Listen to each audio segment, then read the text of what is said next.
Welcome back, y'all. Here I am. I'm about to read y'all another one of the days of my, writing prompt type things.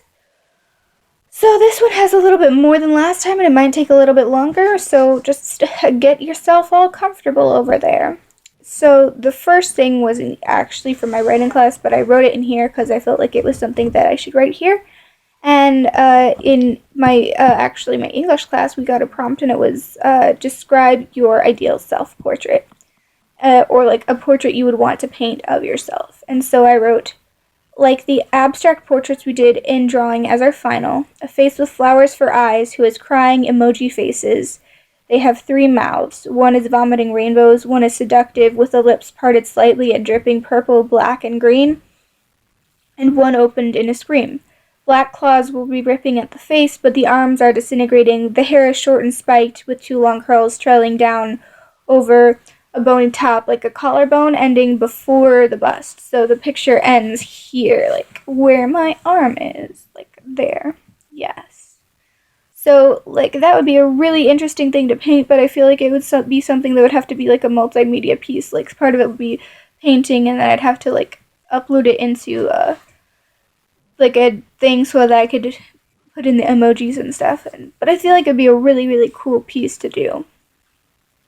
Then, picture description, there was a picture of a person with long hair from the back holding a surfboard in front of, an ocean, and the person looked mostly feminine, so that's what I went with. So here it is. She clutches the surfboard to shield herself from the camera. Though she has been out in her bathing suit a few times, she is still self-conscious when people take pictures. Her caramel skin and honey hair glow, and the water droplets resting on her skin reflect the sun. The scent of sunscreen and fast food is in the air, and the beach is full of tourists. She heard the click of the camera, but when she turns, having waited till she thought the picture was done being taken, she sees her partner. Honey, you know how I feel about pictures. Babe, I'm sorry. You just look so majestic. I had to capture the moment. They kiss as the afternoon sun warms them. Her partner gently moves their hands over her body, being careful not to hurt her, but wanting to explore the new. She pushes them onto the ground and then lays down next to them, laughing. The gritty sand is all over them, clinging to her tights and the seat of her partner's jeans. Wet bits clump in their hair and fly away as they shake their head. The board is left, forgotten, on the beach. A child runs over, hoping to play with it. Since it is unattended, that must mean he can use it. His mother follows him, admonishing that he not steal. His pale blonde hair flops as he plunks himself down in frustration. The mother looks over at the couple and frowns. Get a room, she yells before bursting into laughter. Auntie, the little boy cries, and pulling himself to his feet, he toddles toward the couple. Hey, baby, she grins. Let's build ourselves the best sandcastle you've ever seen. He smiles back, the gaps between his teeth making him even more adorable. And then here's a description in case you didn't get from my, attempting to describe it without exactly saying it. This is a short story about a girl who's just finished transitioning, and her partner, whose gender is purposely ambiguous. I'm pretty sure I used that word correctly. Alright, so the next prompt is to describe a memory. I sat on the floor. It was hard and starting to make my backside hurt. The wall was doing the same. The lights were bright, making me wonder if I would end up with a headache. The pounding music wasn't helping my case, though it was much quieter out in the hallway. People's voices droned on, laughing, yelling, playing, so happy and fun. I stared at a spot on the wall. It was white brick and had no significance whatsoever. It reminded me of someone, mainly me. If I just focused on the wall, maybe I could make it to the end of this without crying. My hands fidgeted mindlessly with a plastic toy. It had stripes of blue, green, and tinted clear. They were calming colors, but they didn't calm me.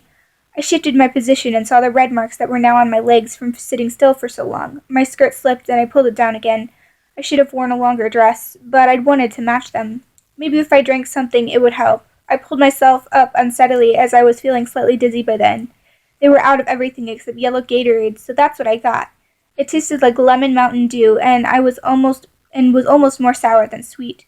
It didn't help, and I wondered if I'd be sick. I wanted to go home, but I knew it wouldn't be any better there. It might be worse. The tightness in my chest hadn't lessened at all. If I'd stopped fidgeting, they'd have been able to see my hands shaking. Part of me wondered if that was what an anxiety attack was like, but it couldn't be. It was only mild compared to what I had seen. I shouldn't have assumed that I had a problem. They had asked me if I was alright before. I said yes, even though I knew it was obvious I wasn't. I didn't want to upset anyone, and I knew if I started to cry, I wouldn't stop.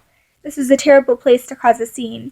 So I stared at the wall and continued moving my hands, continued tuning them out because nothing they said meant what I thought it did. I just had to wait till it was all over.